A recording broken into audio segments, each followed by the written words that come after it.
আজ একটা গল্প শোনাই। আমি যখন প্রেগনেন্ট ছিলাম তখন অধিকাংশ মানুষই আমাকে দেখে বলতো তোমার ছেলে সন্তান হবে। যেহেতু আমি 3 বোনের মধ্যে সবচেয়ে বড়, ছেলে হবে শুনেই আমার খুব খুশি লাগতো। তাই ইন্টারেস্টটা ধরে রাখার জন্য আমি আল্ট্রাসোনোগ্রাফ করলাম না। ভাবলাম একদম ওটিতেই জানবো ছেলে হবে না মেয়ে হবে। এবং শরীফও আমার সাথে একমত ছিল। যখন ফাইনালি আদ্রিতা পৃথিবীতে আসলো তখন আমি নার্সের কাছ থেকেই প্রথম জানলাম আমার একটি মেয়ে হয়েছে। তখনই আমি খুব কাঁদছিলাম। নার্স বলল, কাঁদবেন না, আপনার শরীর খারাপ হয়ে যাবে। যাই হোক, ঘুমিয়ে গেলাম, পরদিন কেবিনে গেলাম।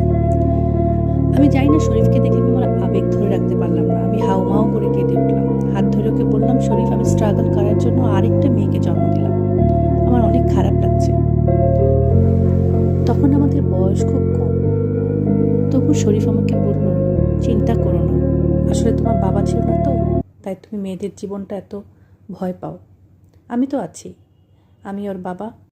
আমার মেয়েকে তোমার মতন কষ্ট করতে হবে না, আমি ওর পাশে থাকবো। সত্যি তাই। মাঝে মাঝে আদিতাকে দেখে হিংসা হয়। আদিতা অনেক ভালো একটা বাবা পেয়েছে।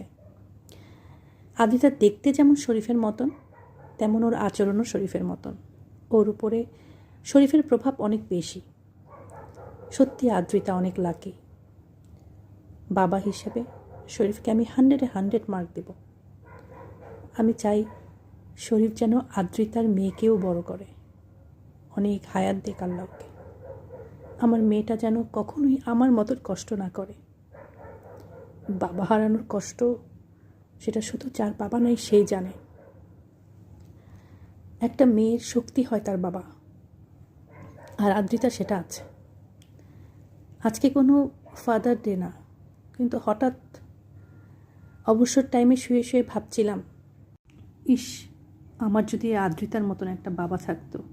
তাই সকল বাবাদের জন্য দোয়া করি, মেয়েদের সুন্দর জীবনের জন্য যেন বাবারা সুস্থ থাকে।